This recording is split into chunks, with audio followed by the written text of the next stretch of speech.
Good evening. Thank you. Thank you for coming to tonight's program, Culinary Cousins, Roots, Heart, and Soul, featuring our special guest, Chef Todd Richards. We are thrilled to have you with us here at the National Museum of African American History and Culture to explore food, memory, and the rich cultural legacy of the African diaspora. I'm Leslie Walker, the Program Production Supervisor here at the museum, and it is my pleasure to welcome you, but also to introduce someone whose leadership, insight, and passion for storytelling has shaped much of what we do here at the museum. And I'm speaking of Dr. Michelle Commander, who serves as our Deputy Director here at the museum. She's a scholar of African American and African Diaspora Studies and a leading voice in public history and literature. Her work bridges the past and the present, helping us to understand the deep connections between culture, identity, and history. So please join me in welcoming Dr. Michelle Commander.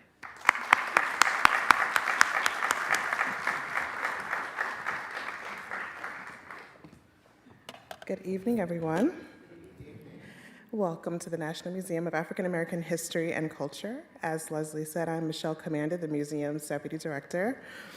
My work as a scholar and a curator focuses on how memory, history, and imagination intersect in the lives and movements of people of African descent.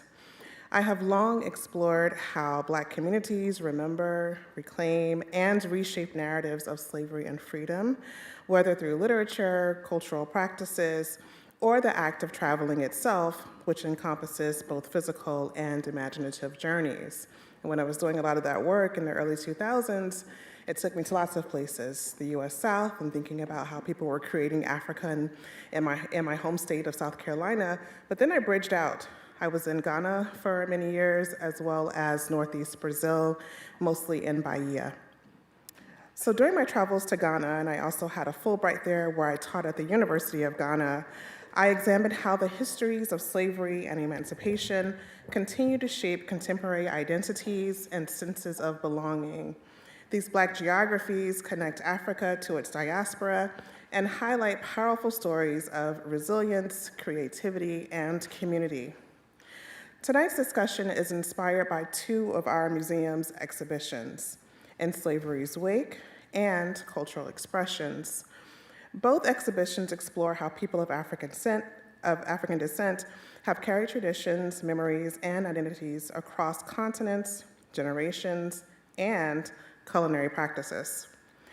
I am honored to introduce our esteemed moderator and featured presenter for tonight's conversation.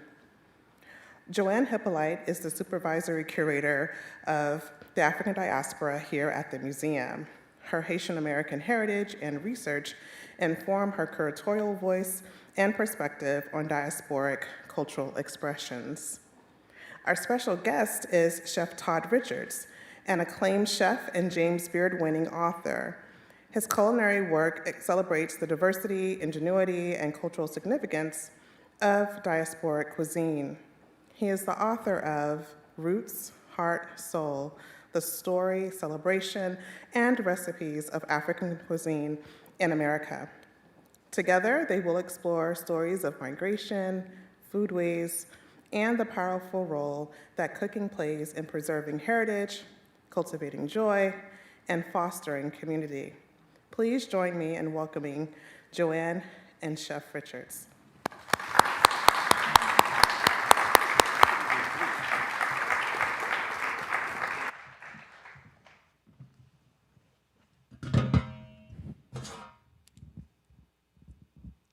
Are we on? Hey, everybody. I believe we are on. Good evening, everyone. Good evening. Chef, we're so glad to have you here with us today. I am thrilled to be here. I think quiet as it's kept. I'm from Chicago, live in Atlanta, but DC is one of my favorite places to go. So. Well, we love that you love DC. And Yes. we know that a lot of us here love Atlanta and Chicago as well, some of our favorite places to visit. But Even though I think I have the best mumbo wing sauce ever. Really? Oh, no. So I think I have it. So, you know, we'll find out sooner or later. We started food wars already, y'all. Let's talk about this wonderful cookbook. Yeah. You've said that this cookbook is a celebration of how African cuisine transformed the Americas. What made you want to go in that direction for this cookbook, and how is it different from your last one? The first thing word is celebration, and I really got kind of tired of hearing the slave narrative or the survival narrative of this food. And when you think about how rice is cultivated and it takes skill and know-how, when you think about how watermelon is one of the most delicious foods, but also most nutritious foods, and we have caricatures of ourselves, being shamed for that. But then you go into this aisle, at $7.95 for a watermelon shot, someone else is taking advantage of that story. I say it's required for us to celebrate it first and then hold other people accountable to celebrate it as well. So that's where the celebration came from. And then also, just understanding like my DNA, like I was so curious about where did I come from? I knew where my grandmother and all of them came, but where did I come from and why do I keep gravitating to this food? Knowing that, I ran 3 Ritz-Carltons, I understand French, Italian, Japanese, I understand all that, but I still gravitate back to this. And I wanted to know why that was so entrenched in me. Why did, my first book sold, why did it have, 9 collard green recipes in that book? It's really just telling the story of my family, and then I see people of the same hues, shapes, and sizes want to tell their story, and that's how I really wanted to understand it. And then, selfishly, it's just delicious. So that's got to be the first requirement. You can't write a cookbook about something doesn't taste good. So it's historic, it's celebratory, and it's damn good. So that's how I got there. All right. Now, research, right? That's probably where you start with everything when you're trying to decide on write a cookbook, right? And trying to decide what you're going to put in it. But you started researching this book during the pandemic. What was that like, and how did your research evolve over time, traveling to different cities and different countries and talking to people there? I have naturally we all have sore spots for the pandemic. I have one, I had COVID really bad. I went in my house on March 30th, and I didn't come out of my house till May 15th. That's how bad I was the first time I've had it. Subsequently, I've had it, 3 times, 2 or 3 times after that. So I intimately understand how bad it is. And then, we had a wild idea to write a cookbook. And then when you're writing a cookbook, it takes a lot of research naturally. You just don't, you can't just Google everything. You actually have to be there. You have to put your hands, on people's shoulders, look over them, see how they're cooking. You have to put your feet in the ground, to stand there, stand tall with people and understand it. But we couldn't do that during COVID. So we started, say, well, okay, let's go to libraries. We did all that research, but soon as they said the travel ban was over, we were on the plane. We were ready to go.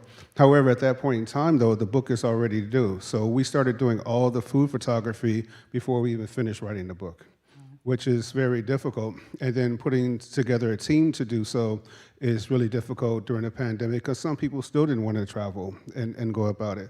So we took my condo, took all the furniture out, myself, Thomas Driver, who was in the first book, Clay Williams, who is shooting everybody's cookbook right now. I mean, Clay Williams is so, fantastic as a photographer. We did all the food photography in 4 days in my condo. Wow. For this book. So when you have that kind of dedication, and it's not about me. I'm not telling my story here. I did that in Seoul. I'm telling story, from pre-me, pre-my family being here, but also all the other chefs that helped me in this book, like Stefan from Haiti, Mashama Bailey, who was a really great friend of mine, James Beard Award winner in Savannah. I'm so jealous. Mashama was just in France. She was cooking for Veuve Clicquot champagne. It's like, she called me, can you help me with this recipe? Like, can you give me a damn ticket to Paris? Go drink champagne, But, when you have those kind of people, the magnitude of people that are giving you their story to help you write this book, you have to do everything you can to make sure you're telling the story properly. I agree with you. Yeah, and I can definitely tell. And you also profile some of them in the book as well, so you give them the credit for that. It means it's only the right thing to do. I mean, Jackie Summers, when he's talking about hibiscus, we talked about this earlier, and everyone loves Kool-Aid, red drink, and understand that Kool-Aid, like my granddad's recipe for Kool-Aid is the best still. It's 2 packets, 4 cups of sugar, 10 cups of water, and 4 cups of lemon lime soda. So. I was asking him, when was the last time I had Kool-Aid? Y'all remember the last time when you had Kool-Aid? No, right? Oh, you got coming back. It's such a highbrow crowd out here, I was struck by the way that you trace connections between foods like beignets and puff puff, or fufu and mofongo, and I think we have a photograph of mofongo coming up here. As a Haitian American who studies foodways, I see these culinary threads all of the time. But what did this cross-diaspora journey reveal to you about the adaptability and resilience of African food traditions? The great thing is that it gives me pockets and regions of people. It helped me understand terroir, it helped me understand ingenuity. I mean, it takes a lot to ground grits or ground corn to make grits, to make mofongos, a lot to process cassava. It takes a lot of those things, and you just have to have some type of more than just ingenuity, but you also have to have some knowledge of the land and things like that. But what I found also was that the eating with hands is so important to the culture of eating these foods that the starches had to be cultivated or had to be manufactured in the cooking process. And when you look at it from that standpoint, you can see how, where the Spanish influence came in here, with the mofongo, and you see, where the fufu and why, shrimp and grits is so popular between New Orleans and Haiti because of that cross connection between Haiti and New Orleans, which makes sense that the texture of those dishes are the same. So it's almost like a drum to me. It has a sound, it has a rhythm in understanding the way that people can take the same ingredient and approach it slightly differently. But also the spices that went along with it, which was so significant to me. Like in the mofongo, with the ham hock, people, traditionally just think about ham hocks like putting them in greens and beans and stuff like that. But when you think about putting it in a pot, and slowly cooking plantains and then pulling that meat off and eating it all together, now you have this whole range of dishes where that can go to. And I can take that same ham hock and plantain, with the fried egg. To me that's one dish, but then I can, add, pickles to it, and go in a whole different way. Or I can add collard greens to it and go in a whole different way and still be representative of the original culture where it came from. So it's like a linchpin to linking us all together instead of dividing us at the table. And how do you think regions where you live affects how those foodways turn out? There are regional differences, I think, between some of the immigrant cuisines. So you won't find Haitian food tasting the same necessarily in New York as it does in Miami, as it does in Haiti, for instance, right? Or Cuban food. What do you think that's about? Well, you think about the triangle of PR, Puerto Rico, Dominican Republic, and Haiti, and think about sofrito, and the war, that you will have with if you take a Puerto Rican sofrito recipe to Haiti, that's gonna, and if you go to take a Dominican recipe sofrito to Puerto Rico, you're gonna have, an issue, and even when you think about other things like on a podcast. We were talking about Conch, and the chef that we had on was from Bahamas. And he said, that's the conch capital of the world. And Stefan from Haiti was on there, was saying, well, Haitians make very good conch. Now, we had a whole script of what this whole hour was supposed to be about. And the first 35 minutes was these two arguing about conch recipes, and who's better and why is it better and everything like that. I'm just a moderator at that point, I'm just, I'm trying to jot down notes for recipes and things like that. But that's what makes it so much fun, to argue about whose recipe is great. It's really protecting, your legacy, your culture, your people, your food, and it has honor and things like that. Now, I told him, we got to get in the kitchen now. We got to figure out, which conch is better, Right, and I'm going to be a glutton because I'm going to eat it all. So, it makes sense for me. Yeah. But what you're saying is also about honoring innovation and whoever's hand is in the kitchen, right? Yeah. Well, innovation is always happening. sometimes it could breed bad habits as well. So we have to be a little bit careful about not going too far. I mean, I'll give a perfect example. You know, we have microwave ovens, and no one here is going to roast a chicken in a microwave, right? You know, I mean, but microwaves serve, you know, really great purposes. You know, you're a single parent, you have a kid that come home from school and they need to have something to eat. You know, you can safely have them put something in the microwave and feed themselves compared to as I grew up, you know, turning on the gas stove, you know, and the pilot not lighting, and your parent walk in the house and the whole house, you know, smells like gas. You know. So innovation is good, but we have to be careful that we don't overuse it or we don't use it in the right form or format. All right. So speaking of regions, you grew up in Chicago, but you now live in Atlanta. How have these two places influenced the way you think about food and cooking? Well, bias. Chicago is still the most beautiful architectural city in the world. It has the most delicious food in the world. And Atlanta, when I first got to Atlanta, it was 1.9 million people. Now it's about 6.1 million people. 285 around the perimeter was all farmland, and now our area is getting very crowded. Our home taxes went up 100% in 2 years. So you see that everyone wants to come there. One thing that makes Atlanta a great melting pot is everyone wants to come there. What makes Atlanta different from a restaurant scene is that everyone wants to come there. And so everyone's bringing in all their own, you know, biases and things like that. And so Atlanta does not really have a true cuisine right now. And so, you know, we are really fighting now, trying how to bring that back, especially now we have Michelin there. We always had Jane's Beard, but now Michelin is coming and things like that. So it's very difficult. The way it kind of shaped me, though, is that I understand both. I understand Chicago's, you know, Midwestern cuisine, but I also understand the South in the sense that these are all cooking techniques. You can fry chicken between 280 degrees and 355 degrees, but water boils at a certain temperature, ice. And so it's really about ingredients and using them properly. What do you have to look to find Atlanta's true cuisine? Like, where do you go to find that again? So you know, the areas that we always talk about, you see the, you know, Busy Bee, you always see those places on there. But you gotta go in the hood. I mean, I'll just be honest, you gotta go in the hood to understand, you know, where you can still get a fried pork chop sandwich for $5.95, you know.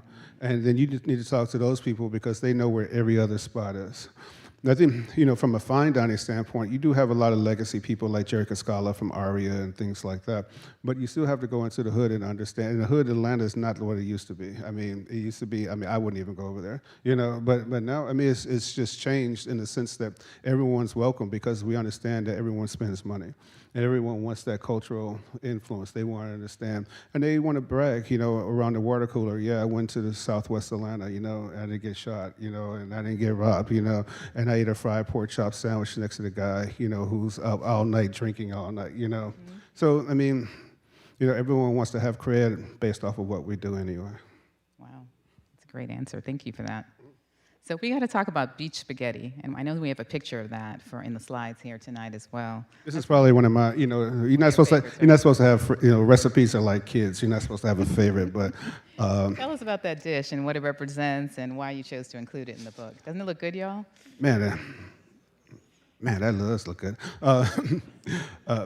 That's actually a pot in my house. So our house, we actually. So spaghetti, you know, really came, you know, from the DR, and we were talking about how they used to take, you know, just pots of spaghetti to the beach, and they would sit there, and they would use salami and things like that. This one's a little bit fancy because I use peppered salami and peas and all that stuff for me. I'm still a chef, but you know, it really just you know, shows what people would do in DR, and they would just take pots of spaghetti to the beach. But what made us really special in putting this in it, because like growing up in Chicago, we would fry fish and spaghetti, you know, and we would take that to Lakeshore Drive and sit there and eat it on the beach, you know. So here it is, you know, someone, I mean, when I first saw this, you know, this representation of someone actually taking, you know, spaghetti to a beach. It's like, these are my people, because like I've been doing this since I was a kid, and we would go, to, everyone seen the Blues Brothers, where they jumped across the bridge. So, I mean, that was right around the corner from my house, where we grew up. So, you got this aspect of, someone, theirs has salami and, we fry fish, but it was like that act of eating it, and you sit there and, you slurp spaghetti, you got the waves crashing in, and you can romanticize about it now because you can see it not only through your lens, but through someone else's lens, and understand that conversation. And the chef that helped me, he spoke no English, when he helped me really construct this dish, but we had a food language, which we both understood, and that to me is how you really bring people together. And when you first learned of it, was it in the Dominican Republic, or did you pick it up from a chef who told you about it? So we didn't make it to the DR first. We wanted to make it, then we made it afterwards. So we did it down in Fort Lauderdale with chef there. Then we finally made it over there. But the biggest thing that was really unique about it was that only on some sides of his family did salami. Other sides, they did seafood, like they would do calamari, they would do squid, they would do conch, they would do tuna, as well.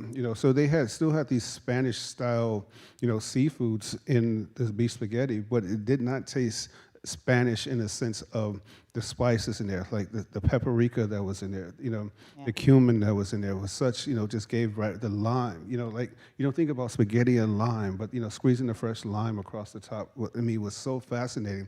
Like it just had this, Peruvian style that came up, and he's like, when you go to Peru and you eat that and you understand how they do pasta down there, it's like, but it's so far away. Peru is way different than Dominican Republic. And just like that one squeeze of lime gave me a whole another aspect of how connected we are through food.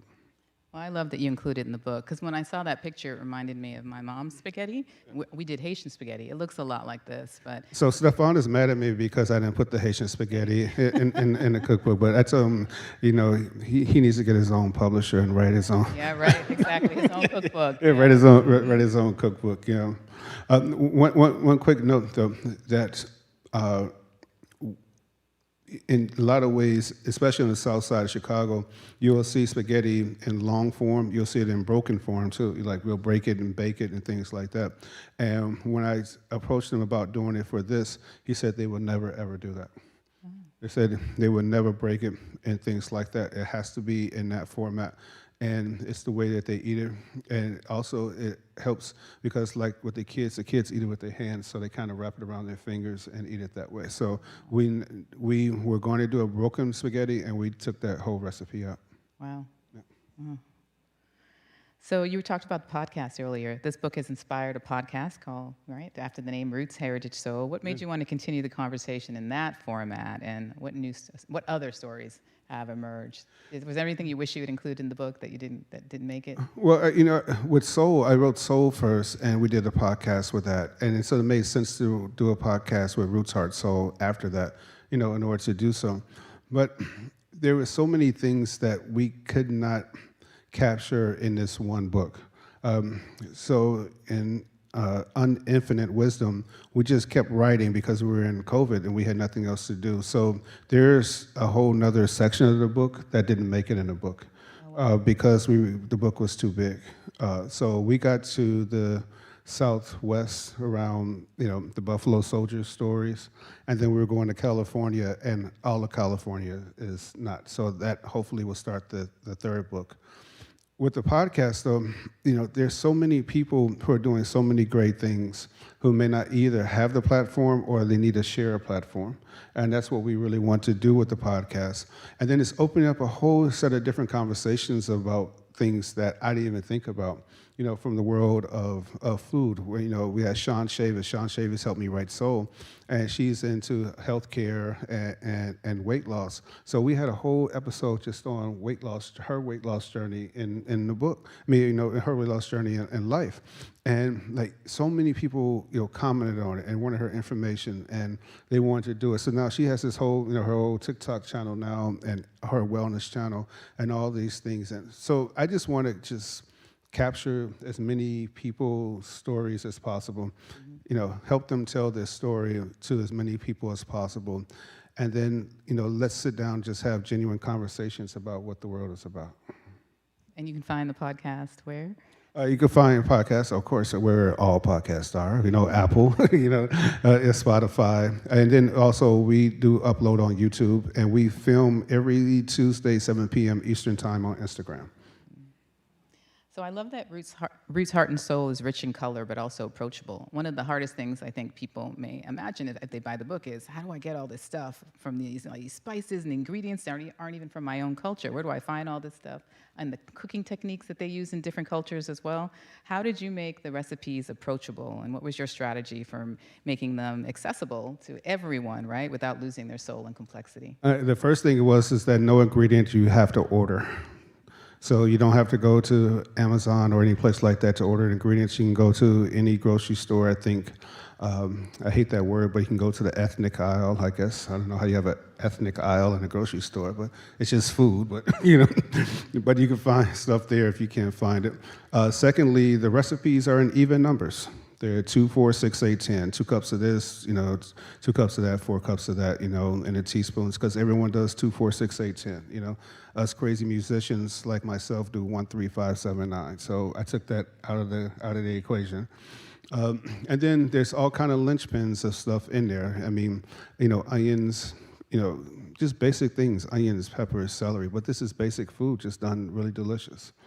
And when you think about it, and there's a playlist in the book, and it's playlist in soul, because people cook in rhythm.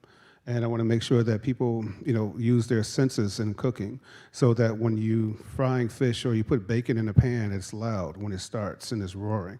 And when it gets done, the pan becomes quiet. So, you know, you don't have to sit there and watch it, you just listen to it. You know, when you think about, you know when something's burnt because the whole house is full of smoke, you know, right? you know the tragedy of something bad, so why don't you know how to use the senses to find something good, you know? You know what whipped cream looks like. When you whip cream and it stands up the peaks, you already know that, you know, but the same thing, the mixer is loud, it becomes quiet. But also just the joy of cooking when you find that rhythm, you find your place in the kitchen. I tell people, you have to stand tall at the stove. It demands your attention. It demands your respect. All these farmers, ranchers, these fishermen out here every day, hot sun, the migrant workers that we're losing, you know, every single day, who are cultivating and pulling vegetables out of the soil by hand, you know, that we have to stand tall. We have to respect the ingredients. We can't just throw food away. You know, we had to make fried rice because you can't just throw rice away. You know, you have to utilize everything. You know, if you roast a whole chicken, you got to make chicken soup. Mm-hmm. So it's just, you know, the way it is and the way it's always been. Thank you for that. Y'all, you would have gotten some cards as you came in and wrote your questions. We'll be collecting those cards soon, so please go ahead and write your last questions if you can and send them to the end of the eye. I will be reading them when I get to the ends of my questions here. And if you need a card, feel free to raise your hand, because we're in the back there, and they'll give you some. See, hands are already up. That's great. Thank you. So we'll get those distributed to you. This is my longest question. I got to read it. So here at the National Museum of African American History and Culture, we explore how the legacy of slavery continues to shape cultural expressions across the African diaspora. And I don't know how many of you got a chance to see it, but we have a great new exhibition up right now called In Slavery's Wake, which connects global Black communities through shared experiences of resilience and creativity. So how does Roots, Heart, and Soul participate in that same conversation, especially through food? I had to reread that question like 5 times, because I had to do some wordsmithing to really understand. You know, the thing about the recipes and where we started in the book is that you really have to dive into your own family's history to even further appreciate how you all here are tying the whole story together. And what I mean by that is that I started out at Kroger. I left college, you know, I went to Kroger, and I was a butcher there. And here it is, I'm proud to be a butcher and things like that. And then writing this book, my Auntie Cherie, who's in the book, we were driving around Chicago looking at food and taking pictures and things like that. And she just blurted out, well, you know, your great-great grandfather was a butcher too. And I never, ever, ever in my entire life ever heard anyone talk about my grandfather being a butcher in Chicago, you know. And so when you start understanding that here it is that in my own family, I'm doing something unique in my family, at least I thought I was doing something unique, and the story was not passed down to me, you know, except for me writing or exploring my own family history. That story would never be told. And so what you all are doing here, and what Roots Heart Soul is doing, is that we're telling these stories of people through food in order to give people a pathway to connect their self to their own family history. And that's only can be done through food, because if you go into a restaurant and everyone's breaking up in the restaurant, the food ain't no damn good, right? I mean, that's typical, right? No one wants to go to a place where the food is bad. But if you sit down with somebody and you have a conversation and you have the most crispiest fried chicken in front of you, right? You know, and the mashed potatoes are mashed perfectly, and the gravy is gravy, and you got hot sauce. You got to have hot sauce. If you come to my house and you have fried chicken, you don't have hot sauce with it, you may not be invited back. But that's a whole nother story. But really, when you think about it, what you all are doing here is interlocking people through a delicious journey of self-discovery. It's what food is responsible for. It's creating those memories. If I said pound cake right now, I guarantee everyone in here is going to close their eyes, go in the back of their head, they're going to have that whiff of that butter caramelizing in the oven, you know, and they're going to know that somebody's grandmother made the best pound cake. Yep. For me, that's my partner. He makes the best pound cake. He's here in that room. If you could show the picture of the Ebony Test Kitchen. I was really thrilled to see that you included the Ebony Test Kitchen in the cookbook, because I worked on bringing the Ebony Test Kitchen into our museum's collection. So we have it here at the National Museum of African American History and Culture, and we're working to get it on display over the next few years. So for those of you who don't know about the Ebony Test Kitchen, it was the kitchen that Ebony magazine food editors used to create all those recipes that got published in Dayton with a Dish for decades and decades. And as you can see, it's really psychedelic. It's going to be a great place when it's on display. But tell me why you chose to include it in your cookbook. We didn't pay you to do that, so. Right. And what significance do you feel it has? One is that, you know, I mean, I used to read Ebony as a kid. You know, our parents always had it. Two, Ebony Test Kitchen was in Chicago, you know, so just growing up seeing it is nostalgia. And three, if I could have a kitchen that looks that bad right now, you know, like that is, but to me, that's culture though. I mean, I just wanted to tell a different side of our culture, but I wanted to expand it a little bit past 1960 and the soul movement, and understand that this might have went to the soul psychedelic movement or soul, you know, funk movement, you know, and how even through a visual understanding that our food has always elevated, but kept the same roots and where it came from. And of course, the Chicago connection, right? Oh man, Chicago of course. I and mean, and I remember, you know, us going down there as a kid, because there was a big cafeteria in there as well, and we ate there, and it was really like you could sit there and see all the stars, you know, would come in there and eat, you know. I remember distinctly that my dad got in a lot of trouble because Diana Ross was in there and he was fawning all over her, and my mom didn't like it so much. So I just remember all those connective stories, and just like being able to just share that with people.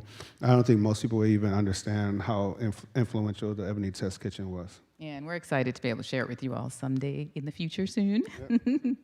What advice would you give to young Black chefs who are trying to honor their heritage while also building a successful culinary career? The first thing is, don't care what anybody thinks. Just, if it's yours, cook it. You know, don't care. The second thing is, charge people what it's worth. You know, I say it all the time. You can take a steak, you know, put it on the grill, 25, 30 minutes, you can charge between $29 and up to hundreds of dollars for. You take a pot of collard greens, you have to wash them, cut them, you know, make the stock, cook them, let them sit for a day, and you can charge $7, $8, $9, you know, for them at the max. Well, I know your DC prices are a little bit high, so I won't mention the name of the restaurant, but I did have some $13 collard greens the other day, you know. But still, you just think about it though. Like, you have to charge accordingly for our food ways. it has always been seen as too cheap. How can we keep the communities going where the taxes are going up, the cost of food is going up, but we don't charge accordingly? And anybody who doesn't want to support you, you can give it away for free, they're not going to support you anyway. So you might as well charge people what it's worth. You know, it's the king of food, it deserves a king's ransom. That's amazing. I love that. So while I wait for the questions to come up here, tell us about your own culinary journey, because you didn't have like a traditional, right? Thank you. A traditional path. No. Owning restaurants and No, working in restaurants. Tell us about that. My Were family. you a physics major? Yes, my family were nerds. We were the big nerds in high school.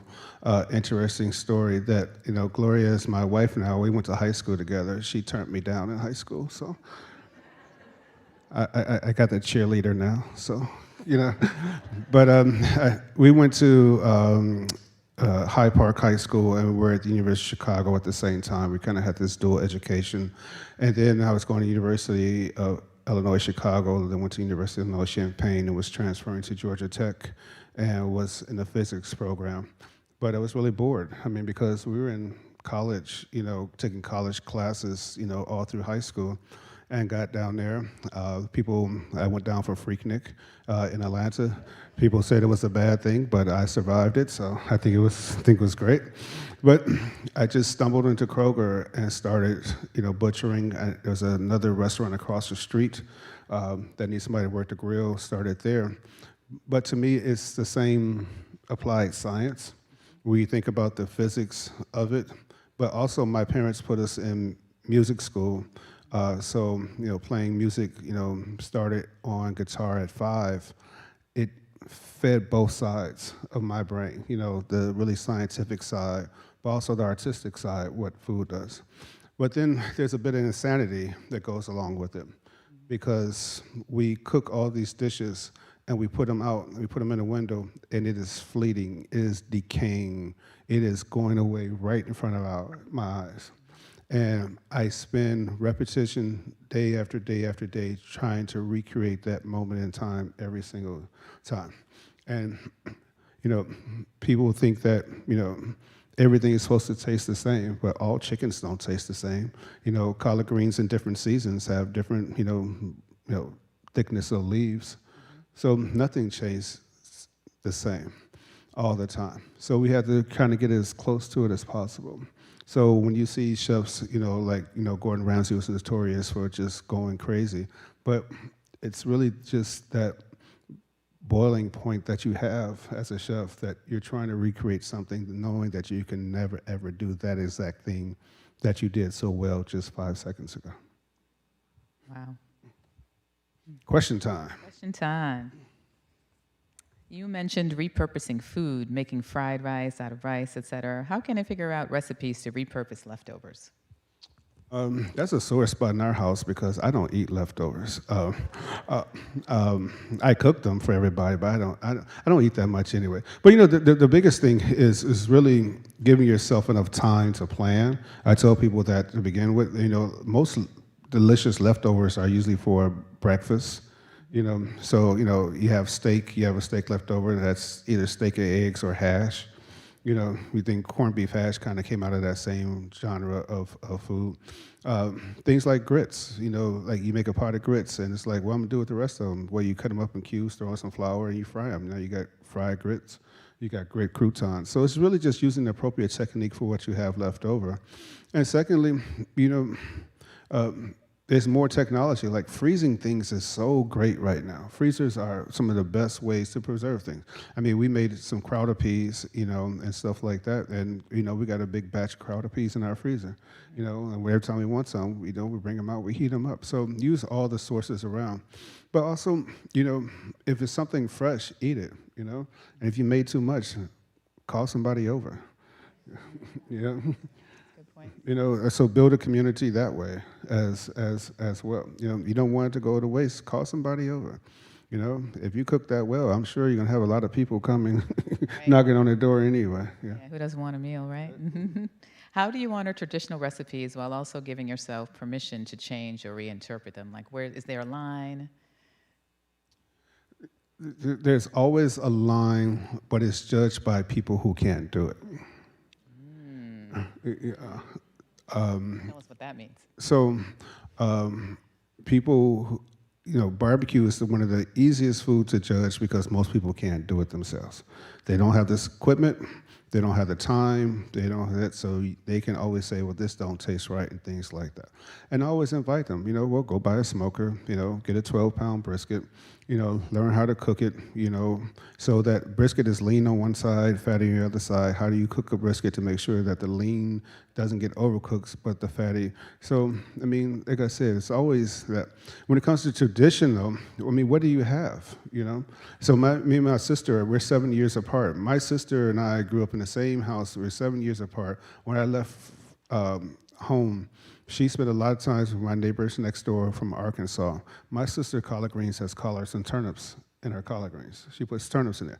Me, I never put turnips in collard greens, But my sister and I grew up in the same household. That's how she makes hers, So, in our own family, we have different traditions based off the same dish, And during certain times of the year, I actually prefer to eat hers because, collard greens, can get, bitter at certain times. That turnips, can add at the right time some sweetness, or in between harvests, sometimes you want to have it. My mom put butter in the water for rice. My dad, whose family came out of Louisiana, my dad would not eat that rice. Mm-hmm. My dad, rice had to be salt, water, and that's it. He would put his hand in the pot, let the water come up above his wrist. That was his measurement. I grew up with 2 pots of rice as a kid.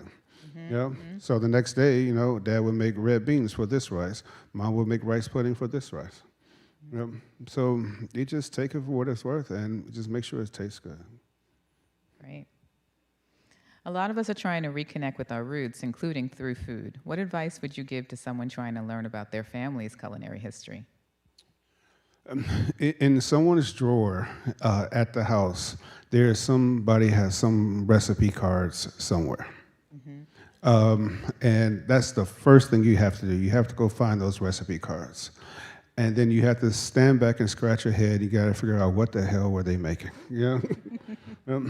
I still don't know why my grandmother to this day made ambrosia. I do not know why she made it. I don't know what the inspiration was for her making it. And I made it one time, and I vowed I would never, ever make it again. But, that's the first thing you do. The second thing you do is, if you don't have any, make your own. Everyone is spread out. My kids are spread across the country. Our family is spread out. Collard greens in California don't taste like collard greens in Georgia. So make your own traditions if you don't have any. But you have permission to do so as long as you're telling, the story at the table of where it came from. Yeah. And I also want to say that everyone here is so lucky today, because back when I was in college, it was analog. YouTube was not around. So when I wanted to learn how to cook my mother's, I had to call her, write every ingredient down, write all the steps of the recipe, and figure out what her measurements meant, right? It's a whole different world today. Well, the thing is that, we talk about a pinch of this and a pinch of that. Mm-hmm. But one thing about the person who's doing the cooking, their pinch is a measurement. Right. So you just have to be willing to get your hand smacked, and while they're pinching, you just pinch with them, and, get your hand out of my stuff, but that's how you figure it out, And my great aunt, Mary Ellen, she's 92, 3, she still makes pound cake, and my recipe in Seoul is her pound cake recipe, Mm-hmm. And she has other ones, and no one has the recipes, except for Romel, which is her oldest son, and myself, Mm. And it's because you had to stand there next to her. You had to put 1 egg yolk in at a time, except for on the 6th one, you put 2 egg yolks in. That's what she did. Tell us a little bit more about some of those common threads that you trace in your book that connect cuisines across the diaspora, whether they're ingredients, cooking methods, or a manner of consumption. I would say the cooking methods, the stewed cooking methods, were probably the longer cooked items were probably the ones I found fascinating the most, because the way the cooking vessel was placed on the table afterwards. Mm-hmm. And they're always round or oblong, and so everyone had a place at the table to sit. So that to me was connecting. The basic ingredients of onions, garlic are so prevalent across all of those. Tomato comes in a different way, and the different types of cooking, requires tomatoes to be added at a certain time.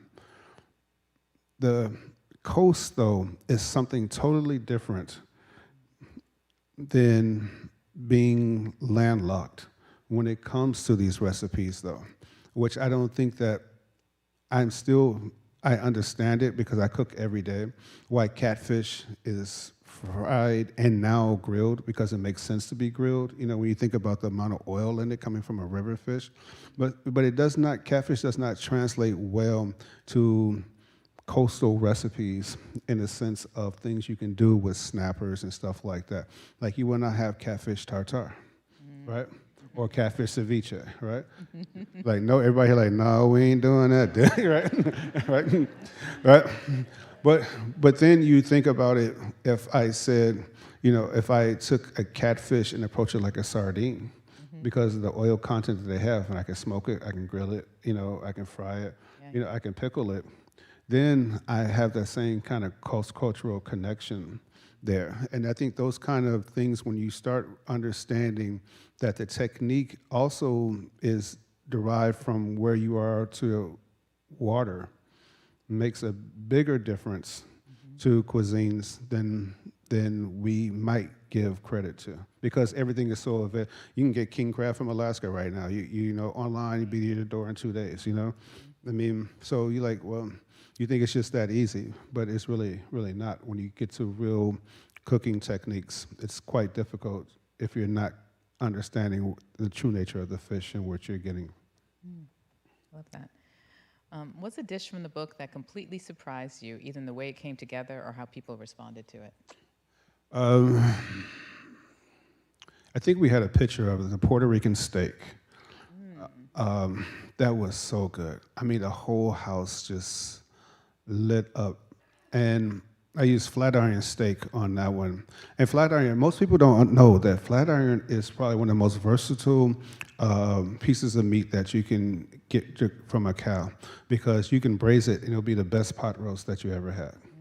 And you can do it like a steak. So when I think about this steak recipe, and sofrito on top, we seared it, and then we put it in tomato and braised it, but it still had the tenderness of a braised piece of meat, but had the flavor of a steak. That to me was so fascinating that someone had the knowledge to do so, to take this piece of meat that a lot of times people don't really know what to do with and make it that delicious. But also then culturally, like, you don't think about steak in Puerto Rico in the sense of food, like a steak is considered elevated or things like that, And I'm like, I never heard of this dish in the context of it being elevated. This one right here. I mean, the onions, all that stuff. When I think about this dish, I mean, it just gives me like so much respect for this cuisine, in the sense that something so simple, so done, could go on any white tablecloth in any place in the world and stand tall and stand proud and represent the people. So that to me is one of my most favorite dishes in the book. Our last question is a doozy, y'all. Thank you for all your wonderful questions. Someone wants to know, who won the debate about the best conch? That's a good question. I think they still kind of sore about this. I mean, they went on a tangent. I mean, raw conch, and grilled conch. But the surprising thing is, then we started talking about a good friend of ours, Pierre Tom. And he was on No Reservations with Anthony Bourdain in the episode. And in the first book, Soul, there's a sea urchin recipe in the book that I wanted to do because I saw that episode. And the really great thing about the sea urchin dish is that they were in Sierra Leone, and Anthony Bourdain was talking to Pierre, and you saw that people looked like us out there in the water spearfishing sea urchin, and they took it put it on the grill, cut it open, and we're just eating it like this great thing. And like again, talking about respect to cuisine and stuff like that, is that you go into sushi bars and and you see uni on the menu and it's always market price and it has this really high costs and things like that. And here it is, we're in Sierra Leone and we're just out there spearfishing and eating this most luxurious items in Japanese cuisine like it's like a sliced bread. And so when you think about what they're arguing about, is they're arguing about the respect. They're arguing about also, what is the monetary value of the food that they are actually cooking. And to me, that was what I took out of it, is that not only are you all fighting about cultural respect, but how do you ensure that you're getting a fair price for what you're cooking? Right, and monetary value, especially because the conch is so expensive right now, right? So I mean, come on, conch, oxtails, anything that, oxtails is my fault, though. I will blame myself. I made a dish where I got my 3rd Beard nomination, was oxtail spring roll. And we smoked the oxtail, pulled all the meat off of it, made the spring roll. Instead of using only cabbage, we used a combination of pickled collard green stems, and things like that, rolled inside of it. And that dish was written about so much. And then after that, all the French chefs wanted to do oxtails, so I'll take that one. So now we want to taste your oxtail, right? Do we have that on the menu tonight? I'm not sure, but we'll find out. We'll find out. There's lots of good food out there. Well, if they don't have them tonight, I do know that they will have the menu tomorrow at the cafe as well. That's right. I ate the oxtails today. I almost smacked somebody because they were so good. The pickles is good. They had the grilled catfish. They had the corn today, jasmine rice. And they had the butternut squash and arugula salad with cranberries. And y'all, you can get a dining pass to come eat in the cafe. You don't necessarily have to have a ticket to go see the museum to eat here, so know that as well. I just want to thank you for being here with us and us. I have one more question. Where can we eat your food outside of the museum today and tonight, around the country and in Atlanta? Where can we find out more about you as well and your different platforms? So most of my restaurants are in airports. So LAX, we have Chicken and Beer, where we did with Ludacris. There's another Chicken and Beer in Atlanta, which was the first one. Native by Naisha did with Naisha Arrington. Everyone's seen Next Level Chef with Gordon Ramsay. We did her restaurant there. Atlanta, I'll come back to that. So DC, Timber Pizza partnered with there. We just opened Rappahannock Oyster in IED, Gatsby in IED. Opening Philadelphia in 5 weeks, 2 restaurants there. I have 2 in Newark. But the one that I'm really most proud about is that my wife and I just signed a lease for a restaurant in McDonough, about 1.5 miles from our house. So we'll be opening that in August. And if you want to test the relationship, open a restaurant with your significant other and see how that goes. But it's really something that I think we want to do. We want to have a legacy of our own cooking for our family and kids. And also, I have Soul and Krog Street Market. So Great. Thank you so much, Chef Richard. it's my pleasure. And we've got Leslie coming back out here. Hold on, y'all.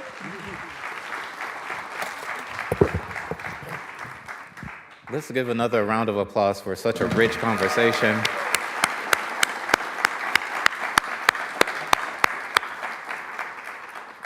Also want to thank Deputy Director Commander for such a wonderful opening to initiate this conversation. So this was a rich conversation, and dare I say a delicious one as well, that probably left most of us hungry, but you're in luck. So as you exit the theater and make your way to the concourse, we will begin our food tasting. So I hope you brought your appetite, and I hope you enjoyed this conversation as well as the food. I also want to acknowledge that our partners of our museum shop, Smithsonian Enterprises, will be selling the book upstairs.